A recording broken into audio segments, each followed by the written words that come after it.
Halo Sobat Jelajahi Fakta, pernah kepikiran gak sih kalau sekantong tepung bisa berubah jadi tiket menuju kematian? Kamu pasti nggak nyangka kalau ada warga di Gaza yang justru ditembak saat sedang antre bantuan makanan. Bukannya selamat dari kelaparan, mereka malah jadi korban peluru saat berharap mendapat sepotong roti. Tragedi ini nggak cuma bikin dunia geleng-geleng kepala, tapi juga membongkar wajah kelam di balik sistem bantuan yang katanya kemanusiaan. Tapi sebelum lanjut, jangan lupa klik like dan subscribe supaya kamu nggak ketinggalan fakta-fakta menarik lainnya.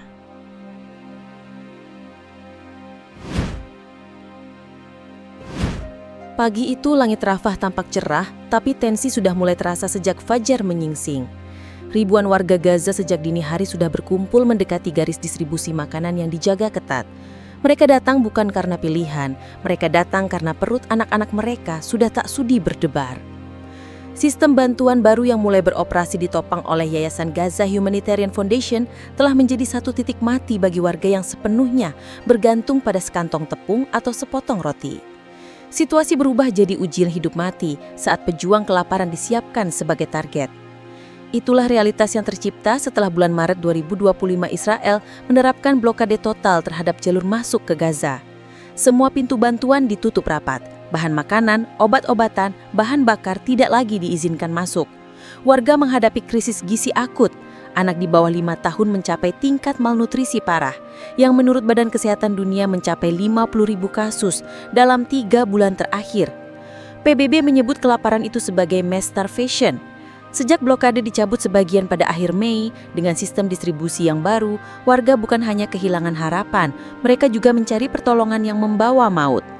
Desperasi memuncak ketika pada tanggal 16 Juni 2025 terjadi penembakan massal di dekat pusat distribusi Rafah. Medis lokal melaporkan setidaknya 23 berkat tewas dan lebih dari 200 luka tembak. Mereka bukan militan, mereka orang tua, ibu rumah tangga, anak-anak yang hanya ingin sepotong roti untuk keluarga mereka. Insiden ini bukan yang pertama, setidaknya 40 nyawa melayang dalam 4 hari berturut-turut di area yang sama. PBB kemudian menyatakan operasi bantuan ini inherent unsafe dan killing people karena warga diarahkan ke zona yang dipenuhi elemen bersenjata. Ungkapan pemimpin politik internasional langsung mengguncang. Antonio Guterres, Sekretaris Jenderal PBB menyebut laporan korban yang ditembak saat mengambil bantuan sebagai sangat mengejutkan dan mendesak penyelidikan independen atas kejadian ini. Ia menolak bergabung dalam operasi yang oleh Israel dan Amerika didorong melalui yayasan baru tersebut. Menurut Guterres, operasi ini mengorbankan manusia dan melanggengkan struktur kekerasan di balik bantuan kemanusiaan. Badan Hak Asasi Manusia PBB menegaskan weaponization of food constitutes war crime.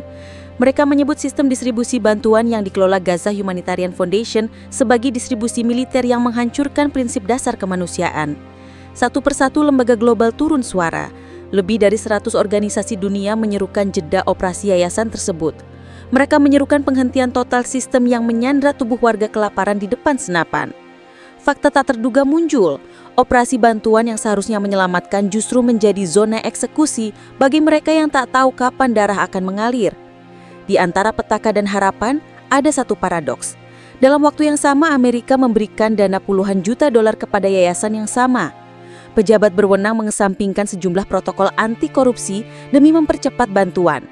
Ironisnya, bantuan tersebut tak kunjung mencapai penerima dengan aman, malah menjadi konflik kemanusiaan yang mencoreng moral kemanusiaan global. Sudut pandang warga berubah dramatis. Mereka tidak lagi melihat bantuan sebagai pertolongan, tapi sebagai sabuk maut yang menyunting harapan. Dengan kata lainnya, chapter ini adalah tentang bagaimana ketidaksiapan sistem bantuan yang disandarkan pada kekuatan militer dapat mencederai niat suci kemanusiaan. Warga Gaza yang kehausan roti menjadi saksi proses birokrasi dan distribusi yang berubah menjadi medan pembantaian. Semua tersaji di balik rubrik bantuan yang tampak. Hari Senin 16 Juni 2025, waktu baru menunjukkan pukul 8 pagi di Rafah saat suara tembakan memecah udara. Kerumunan yang awalnya tenang berubah menjadi kekacauan dalam hitungan detik. Mayat tergeletak, darah bercucuran, dan teriakan anak-anak bercampur panik warga memenuhi udara.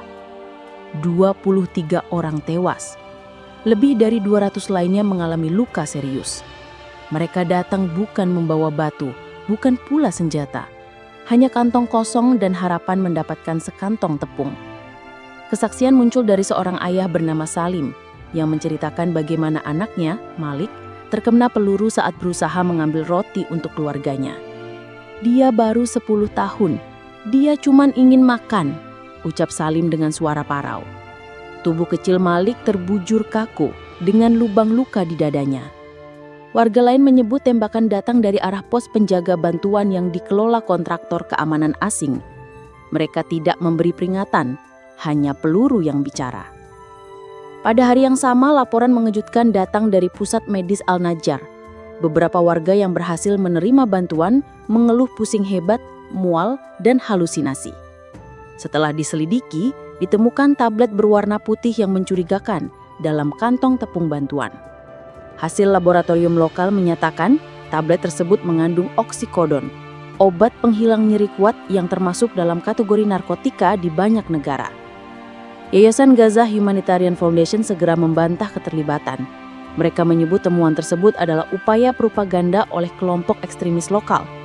Namun investigasi independen oleh jurnalis asing mengungkap bahwa suplai bantuan tersebut berasal dari jalur distribusi militer dan dikemas ulang oleh pihak ketiga yang tidak melalui standar PBB. Sementara itu, lembaga kemanusiaan internasional seperti Doctors Without Borders mulai menyatakan keprihatinan dan menarik relawannya dari beberapa titik distribusi di Gaza Selatan. Penggunaan kekuatan oleh penjaga bantuan juga mendapat sorotan tajam. Perusahaan keamanan swasta Saferidge Solution asal Amerika yang ditugaskan menjaga titik distribusi mengakui bahwa mereka memang menggunakan peluru tajam untuk menghalau kerumunan. Juru bicara mereka menyebut metode tersebut sebagai pendekatan preventif terhadap potensi huru-hara. Dalam sebuah video yang bocor ke media sosial, terdengar suara seseorang berkata, "Shoot near the feet. If they don't stop, aim higher." Insiden Rafah bukanlah yang pertama. Dalam 2 minggu terakhir, total 47 warga sipil telah menjadi korban tembakan saat berusaha mengakses bantuan.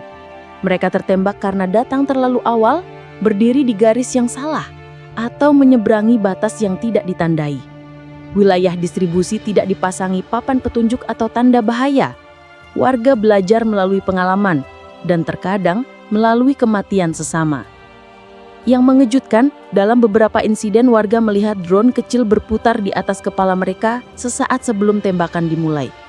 Dugaan pun muncul, apakah warga yang berkumpul dipetakan sebagai ancaman melalui algoritma pengawasan yang salah?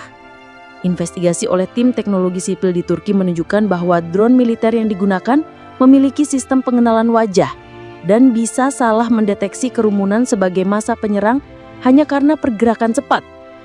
Kemarahan meledak di berbagai belahan dunia.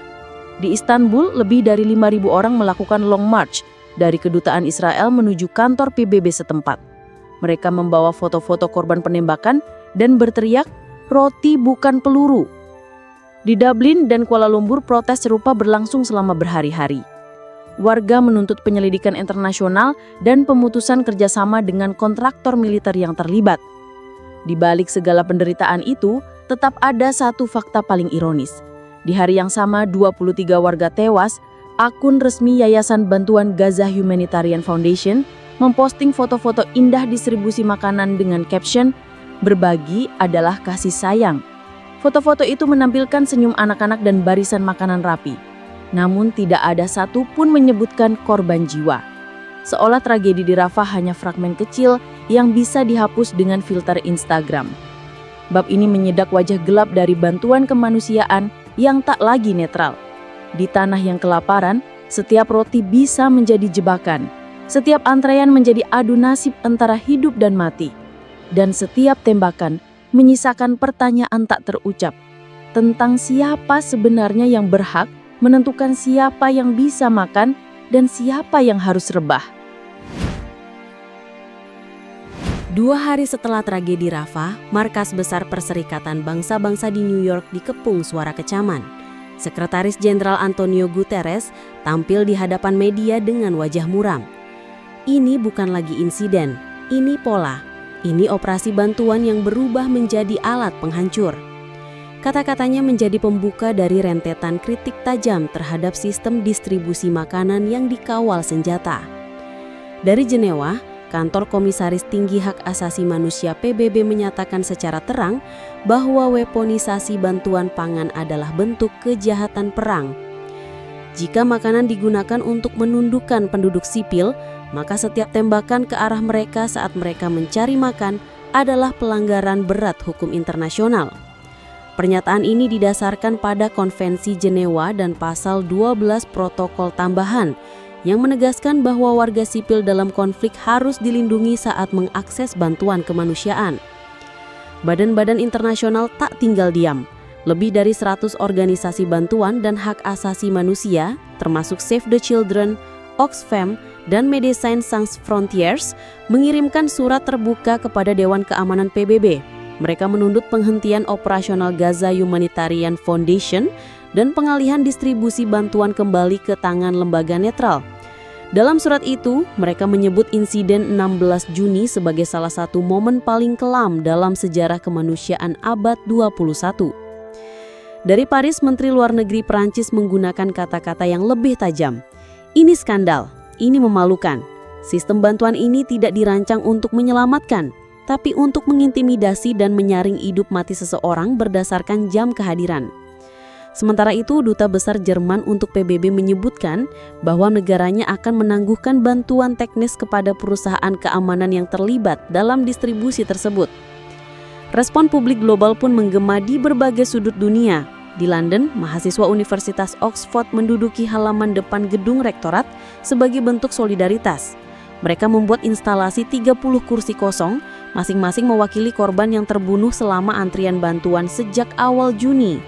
Di Jakarta, ribuan warga menggelar doa bersama dan aksi damai di depan kantor perwakilan PBB. Poster bertuliskan roti bukan senjata dan kemanusiaan tidak bisa ditembak, terlihat di bawah para demonstrasi.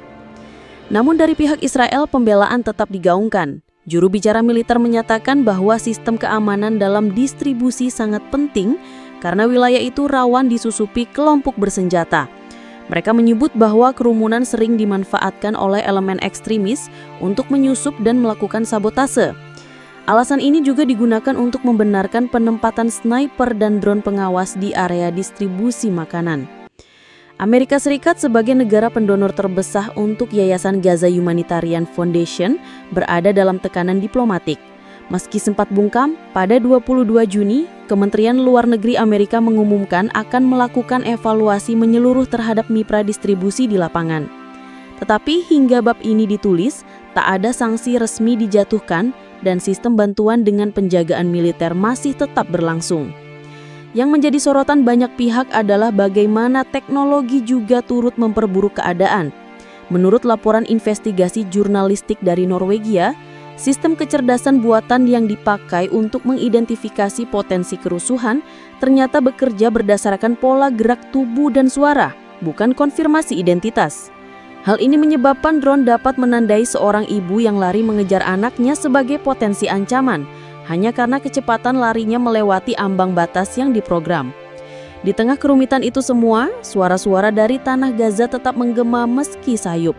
Seorang guru bernama Yasmin menuliskan di akun media sosialnya, "Anak-anak kami tidak lagi belajar mengeja kata-kata, mereka belajar mengenali suara tembakan dan membaca isyarat bahaya." Unggahannya viral dan diterjemahkan ke lebih dari 20 bahasa dunia. Dari tragedi Rafah hingga gelombang kemarahan dunia, bab ini memperlihatkan bagaimana satu kejadian dapat mengungkap wajah kelam sistem global yang seharusnya bekerja untuk menyelamatkan, bukan menyeleksi. Tidak semua yang bernama bantuan datang membawa harapan. Sebagian malah mengubur harapan itu lebih dalam bersama peluru yang tak pernah diminta. Sahabat jelajahi fakta, dari tragedi yang terjadi di Gaza, kita belajar bahwa dalam dunia yang mengaku modern dan beradab, masih ada luka yang dibiarkan menganga karena sistem yang seharusnya menyelamatkan justru menjadi senjata baru. Kisah 23 nyawa yang gugur hanya karena ingin makan adalah cermin betapa rapuhnya nilai-nilai kemanusiaan saat konflik dipertahankan dengan peluru, bukan solusi. Terima kasih sudah menyimak kisah ini bersama kami. Jangan lupa klik like, subscribe ke channel Jelajah Fakta, dan aktifkan lonceng notifikasi agar kamu tidak ketinggalan fakta-fakta mengejutkan lainnya yang membuka mata dan hati kita. Sampai jumpa di episode berikutnya.